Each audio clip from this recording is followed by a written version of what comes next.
السلام علیکم پیارے بچوں، آج ہم بہادر شاہ ظفر کی غزل کے مشقی سوالات کو حل کریں گے۔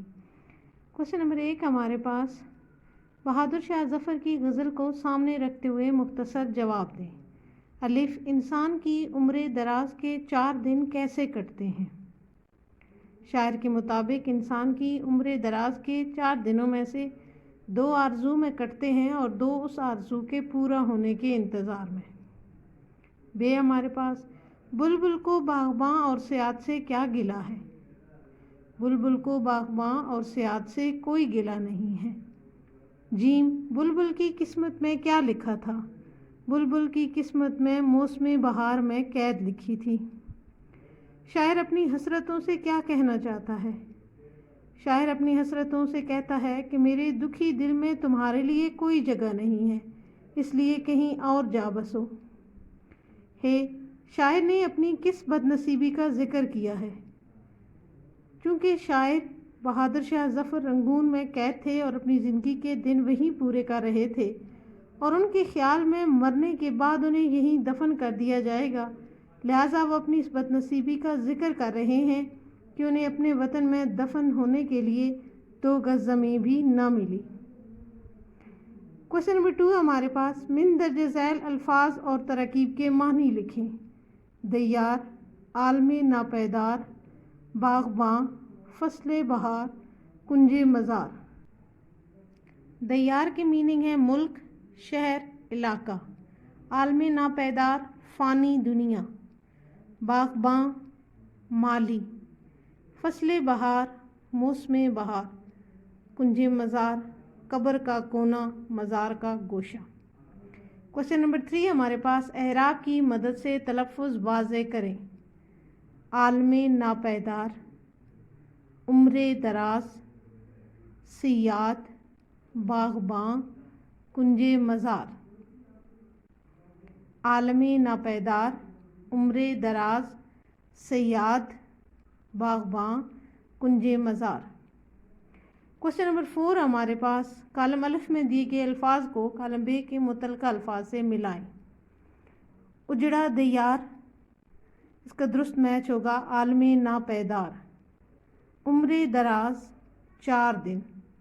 آرزو، انتظار۔ باغباں، صیاد۔ قید، فصل بہار۔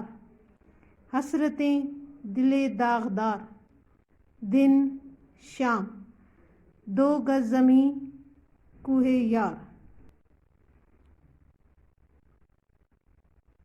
کوشچن نمبر 5 ہے ہمارے پاس، مقطع میں شاعر نے کس چیز کی تمنا کی ہے؟ شاعر نے مقطع میں اس چیز کی تمنا کی ہے کہ کاش اسے اپنے وطن میں قبر کے لیے 2 گز زمین مل جاتی۔ کوشچن نمبر 6 ہمارے پاس، ظفر کی اس غزل کو غور سے پڑھیں اور درج ذیل کے جواب دیں۔ اس غزل کا مطلع کیا ہے؟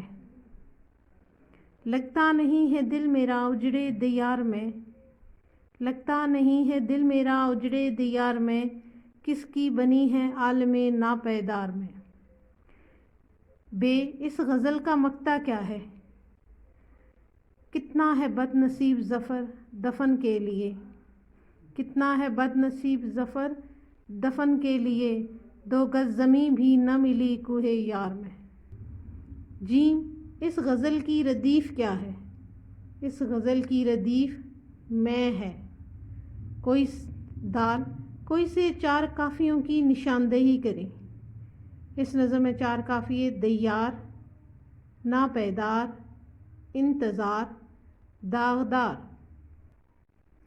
کوشچن نمبر 7 ہمارے پاس، پہلے شعر میں شاعر نے اجڑے دیار کو کس کے لیے استعارہ استعمال کیا ہے؟ اس کا آنسر ہے پہلے شعر میں شاعر نے اجڑے دیار کو دنیا کے لیے استعارہ استعمال کیا ہے۔ کوشچن نمبر 8 ہمارے پاس، مقطع میں شاعر نے 2 گز زمین کا کنایہ کس کے لیے استعمال کیا ہے؟ مقطع میں شاعر نے 2 گز زمین کا کنایہ قبر کے لیے استعمال کیا ہے۔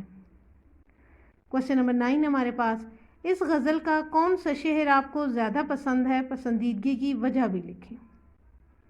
اس میں میرا پسندیدہ شعر ہے، عمر دراز مانگ کے لائے تھے 4 دن، عمر دراز مانگ کے لائے تھے 4 دن، دو آرزو میں کٹ گئے دو انتظار میں۔ یہ شعر مجھے اس لیے پسند ہے کہ اس میں انسان کی نفسیات کا ذکر ہے۔ انسان جتنی بھی عمر پا لے اسے تھوڑی ہی لگتی ہے۔ 4 دن کی عمر میں 2 دن چیزوں کی خواہشات اور باقی 2 دن آرزوؤں کی تکمیل کی امید میں گزر گئے۔ بہادر شاہ ظفر کو بھی زندگی مختصر لگی، حالانکہ وہ بادشاہ تھے، عمر بھی کافی پائی تھی۔ نیز اس شعر میں دنیا کی ناپائیداری اور بے ثباتی کا تذکرہ بھی کیا گیا ہے، جو کہ ایک بہت بڑی حقیقت ہے۔ کوشچن نمبر 10 ہمارے پاس متن کے مطابق مناسب لفظ کی مدد سے خالی جگہ پر کریں۔ الف، کس کی بنی ہے عالم ڈیش میں، عالم ناپائیدار میں؟ 2 ڈیش میں کٹ گئے 2 انتظار میں، آرزو۔ 2 آرزو میں کٹ گئے 2 انتظار میں۔ جیم، بلبل کو باغباں سے نہ ڈیش سے گلا، صیاد سے۔ بلبل کو باغباں سے نہ صیاد سے گلا، دال پھیلا کے پاؤں سوئیں گے کنجے مزار میں، کنجے مزار میں۔ 2 گز زمیں بھی نہ ملی ڈیش میں، کوہ یار میں۔ 2 گز زمیں بھی نہ ملی کوہ یار میں۔ دن زندگی کے ختم ہوئے ڈیش ہو گئی، شام ہو گئی۔ مجاز مرسل، اگر کسی لفظ کو حقیقی یا لغوی معنی کی بجائے غیر حقیقی یا مرادی معنوں میں لیا جائے اور حقیقی و مجازی معنوں میں تشبیہ کا تعلق ہو، تشبیہ کا تعلق نہ ہو مگر کوئی تعلق ضرور ہو، اسے مجاز مرسل کہا جاتا ہے۔